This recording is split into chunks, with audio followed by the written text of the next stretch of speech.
پرون په کورما کې په ګاډي کې په مسافرو باندې یو حمله کیږي، یو فایرینګ کیږي چې د هغې په نتیجه کې د 100 پورې کسان شهیدان کیږي.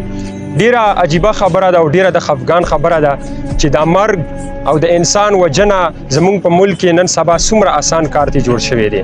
کله چې واقع وشي نو اکثر مونږ ته دا ویل کیږي چې دا واقعیا د نامعلومه افرادو د طرف نه وشوله. زه حیرانه په دې یم چې دا نامعلومه افراد اخر څوک دي چې دومره غټ ریسک اخلي او دومره غټ کسانو باندې دومره فایرینګ کوي او دومره کسان ولي. اخر دا کسان څوک دي؟ دې مطلب خدا دی چې دا کسان کوم عام کسان نه دي بلکې دا په پاور کې کسان دي او د دې په بیک کې غټ غټ کسان ولاړ دي، نو ځکه داسې یو کار کوي. که تاسو خیال وکړئ د 11 اکتوبر چې کله کومه جرګه وشوله نو د هغې نه ردیخوا د واقعیات ډیر زیات شول، ډیره اضافه پکې وشوله. دا څه مطلب ورکوي؟ د دې مطلب دا ټول ډایرکشن یو طرف ځي.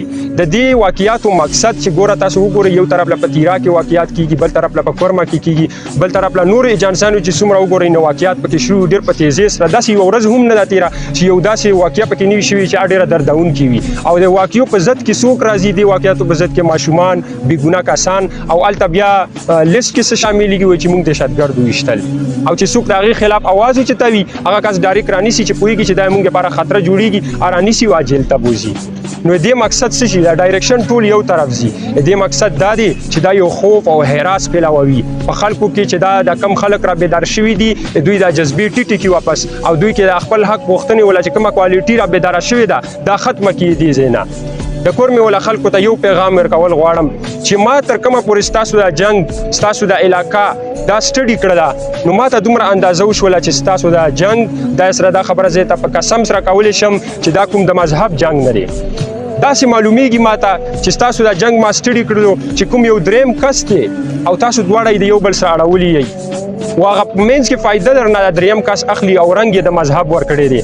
خو یقین سره دا خبره ته کوم څنګه چې موږ په علاقه کې د 2002 نه ونیسه مختلف تنظیمونه جوړ شول، هغه تنظیمونه موږ د افریدي په قوم کې جوړ کړل او په خپله کې تقریبا 40,000 نه زیات شهیدان وشول. همدغه شانتې تاسو هم په خپله منځ کې جنګول کېږئ د بل کس په اشاره باندې. کیدای شي یو خبره ډیره په معذرت سره درته کوم، د کور مې ولا خلکو ته سپیشل کوم، خپل مشران وګورئ، کیدای شي ستاسو په مشرانو کې څوک داسې وي چې اخر شوي وي د بل په اشاره چلیږي. داسې خلکو کېدلی شي که نه.